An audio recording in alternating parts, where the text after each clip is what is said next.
আসসালামু আলাইকুম রহমতুল্লাহি ওবরাকাতুহু। সুপ্রিয় বাংলা ইউটিউব চ্যানেলের দর্শক শ্রোতা, কাছে ও দূরে, শহর নগর গ্রামগঞ্জ, দেশ ও দেশের বাইরে যে যেখান থেকে আমার ভিডিওটি দেখছেন, আশা করি সকলে ভালো আছেন, সুস্থ আছেন এবং নিরাপদে আছেন।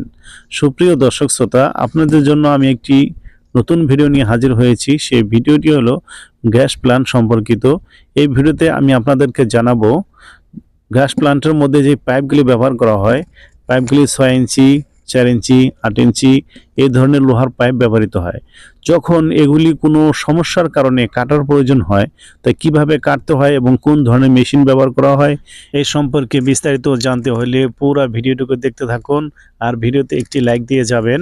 এরকম ধরনের আরও গুরুত্বপূর্ণ ভিডিও পেতে চ্যানেলটিকে সাবস্ক্রাইব করে রাখবেন এবং বেল আইকনটি বাজিয়ে দিবেন, যাতে করে পরবর্তী ভিডিও আপলোড করা মাত্রই আপনার কাছে নোটিফিকেশন চলে যায়। এই প্রত্যাশায় শুরু করছি আজকের ভিডিও। সুপ্রিয় দর্শক শ্রোতা, ভিডিওতে লক্ষ্য করুন, ভিডিওতে যেই একটি পিকচার দেখতে পাচ্ছেন এটি হলো কাটার মেশিনের পিকচার, অর্থাৎ এটাই কাটার মেশিন। এটা দিয়ে পাইপ কাটে। তো এটা হলো হেক্সকো লাগানো আছে সামনে, এটা নিয়ে বিস্তারিত আলোচনা করব।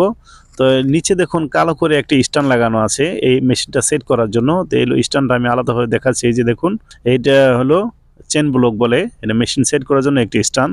উপরে যে চাবিটা আছে ওটা ঘোরালে দেখবেন টাইট হয়, আবার লুজ হয়। দুই দিকে ঘোরালে, মানে একদিক ঘোরালে টাইট হবে আর একদিক ঘোরালে লুজ হবে। তো এটা হলো চেন ব্লক, ওটা টাইট করে লাগানোর পরে আপনার ওই কাটার মেশিনটা ওখানে সেট করতে হয়। এখানে লক্ষ্য করুন, দেখুন এখানে ঘাস কাটা আছে, পয়েন্ট কাটা, এখানে এই মেশিনটি এভাবে সেটিং করতে হয়। আর এই যে দেখছেন একটা ড্রাম, এই ড্রামের মধ্যে যাতে কেটে কেটে যে বর্জ্যগুলি বা ডাস্টগুলি এখানে জমা হবে। আর এই যে পাইপটি দেখছেন, এই পাইপটা হলো হাওয়ার পাইপ। এর মেশিনটা মূলত হাওয়ার শক্তিতেই চলে। হাওয়া যত শক্তিশালী হবে মেশিনটা তত ভালো চলবে এবং ভালোভাবে কাটবে। আরেকটি জিনিস লক্ষ্য করুন, এটা হলো একটি স্প্রে মেশিন। যখন আপনার কাটিং স্টার্ট হবে তখন এই মেশিনের মাধ্যমে স্প্রে করে পানি পুশ করতে হবে। তো এই পানিটি বানাবেন কিভাবে? এটার মধ্যে হাইড্রোলিক মেশিনে যে অয়েলটা এটার মধ্যে 50 গ্রাম দিয়ে 8 লিটার পানির সাথে মিক্স করবেন। মিক্স করার পরে এই পানিটা পাইপ কাটার সময় এটা ব্যবহার করতে হবে। এই পানি ছাড়া বা এই তেল ছাড়া কখনো পাইপ কাটবে না। অবশ্যই খেয়াল রাখবেন, এটা একটি গুরুত্বপূর্ণ বিষয়। মূলত হাওয়ার প্রেসারে এই কাটিং মেশিনটি চলে। তো এটা হলো হাওয়ার পাইপ। হাওয়ার পাইপটি কীভাবে জয়েন করতে হয় বন্ধুগণ, ভালো করে ভিডিওতে খেয়াল করুন। এভাবে হাওয়ার পাইপটা জয়েন করতে হয়। জয়েন করার পরে একটি সেফটি বেল্ট লাগানো আছে স্টিলের। এটা লাগানোর উদ্দেশ্য হলো কোনো দুর্ঘটনা ঘটলে যেন পাইপটা ছিটকে কারো গায়ের উপর না লাগে, কোনো দুর্ঘটনা না ঘটে, সেই জন্য সেফটি বেল্ট বাঁধা হয়। দেখুন কিভাবে এটা লাগানো হয়েছে, ভালো করে লক্ষ্য করুন। এই যে এভাবে হাতে আমি দেখিয়ে দিচ্ছি, আপনারা ভালো করে লক্ষ্য করে এবং শক্ত করে লাগাবেন, লাগানোর জন্য না ছুটে। এই যে একটা নাট বোল্ট আছে, এই নাট বোল্টটি খুলে এখানে তেল দিতে হয়। যখন তেল দিবেন তখন কতটুকু আছে ওই পাশে একটা ফুটো আছে, ফুটো দিয়ে দেখা যায়। এই যে দেখেন, এই ফুটো দিয়ে ফলো করলে দেখা যায় তেল আছে কিনা। যদি তেল না থাকে তাহলে মেশিন ডিস্টার্ব করবে। তো এইভাবে মেশিনটি সেটিং করা হয়, ওভাবে কাটতে থাকে। কেটে কেটে নিচে ড্রাম রাখা হয়েছে, এই ড্রামের মধ্যে পরে। এই জন্যই এই ড্রামটি এখানে রাখা হয়েছে, যাতে মেশিন অয়েলগুলি আস্তে আস্তে গিয়ে পরে এটার মধ্যে পরে বাইরে না পড়ে। এতক্ষণ আপনারা দেখলেন পাইপ কাটিংয়ের জন্য কি কি জিনিসের দরকার হয়, কিভাবে সেট করতে হয়, কি কি জিনিস লাগে, আর সব কিছু ঘুরে ঘুরে এভিডেন্সগুলি দেখালাম। এখন আমি আপনাদেরকে মেশিনটি চালিয়ে দেখাবো। চলুন তাহলে দেখে নিই কীভাবে পাইপটি কাটিং হয়। এর ফাঁকে আরও একটি কথা বলতে চাই, যারা আমার চ্যানেল নতুন অবশ্যই চ্যানেলটাকে সাবস্ক্রাইব করবেন এবং সম্পূর্ণ ভিডিওটুকু দেখবেন।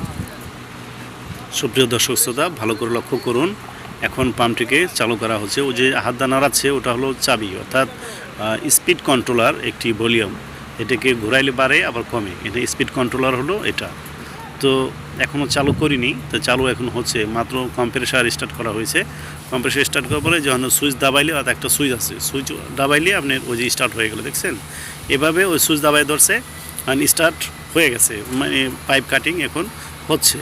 তো ও হাতের নিচে একটা চাবি আছে যে ঘোরাচ্ছে, দেখেন, ওটা হলো কমানো বাড়ানো। আপনি লিমিট পরিমাণ, অর্থাৎ আমার যতটুকু দরকার ঠিক ততটুকু আপনি ভলিউম বাড়াতে কমাতে পারবেন। এভাবেই এটাকে চালু করা হয়। ওই যে নিচে একটি বালতি বা ওই যে বোল্ট রাখা হলো, ওটা ওই যে কাটার পরে যে ডাস্টগুলি হয়, ডাস্টগুলি ওটার মধ্যে পড়বে, ঠিক আছে? আর এই যে আমরা পানি দিচ্ছি বোতলের মাধ্যমে, এমনিও দেওয়া যায়। আমি স্প্রে যে মেশিন দেখালাম, স্প্রে মেশিন দিলেও ওটাও দেওয়া যায়, ওটাও ভালো হয়। কিন্তু ওই মেশিন না থাকলে আপনার বোতলে ভরে এভাবে এই মেশিন অয়েলটা ব্যবহার করতে পারবে। এভাবেই চালু করা হয়। তবে এই মেশিনটি চালানো খুবই ইজি, খুবই সহজ, তবে একটু হিম্মত এবং সাহস রাখতে হবে, কোনো ব্যাপার না এগুলি। তো দেখেন নতুন একজন মানুষ ওই যে চালাচ্ছে, আমাদের ফোরম্যান, তিনি ট্রেনিং নিয়েছিলেন, তো ট্রেনিংয়ের সময় হে চালাইয়া দেখতেছে, দেখছেন সুইচটা দাবাইছে, চালু হয়ে গেছে, অমনি চলতে আছে। আর ওই যে সুইচটাকে ভলিউমটা কমাইতে বাড়াইতে আছে, টেস্ট করতে আছে কমই কিনা বাড়ে কিনা দেখতে আছে। তো এভাবেই মনে করেন কাজ করে বা এটাই কাটিং হয়। তো এই ভিডিও দেখে যদি আপনাদের একটু উপকার এসে থাকে, আমি আশা করব আমার চ্যানেলকে সাবস্ক্রাইব করবেন, সাথে থাকা বেল আইকনটি বাজিয়ে দিবেন, যাতে করে পরবর্তী আপডেটগুলি আপনার কাছে অতি সহজেই পৌঁছে যায়। সেই প্রত্যাশায় আজকের মতো বিদায় নিচ্ছি। ভালো থাকবেন, ভালো রাখবেন, আল্লাহ হাফেজ। বাংলা ইউটিউব চ্যানেল মিজানুরের সাথে। আর যারা ইতিমধ্যে সাবস্ক্রাইব করেছেন তাদেরকে অসংখ্য ধন্যবাদ।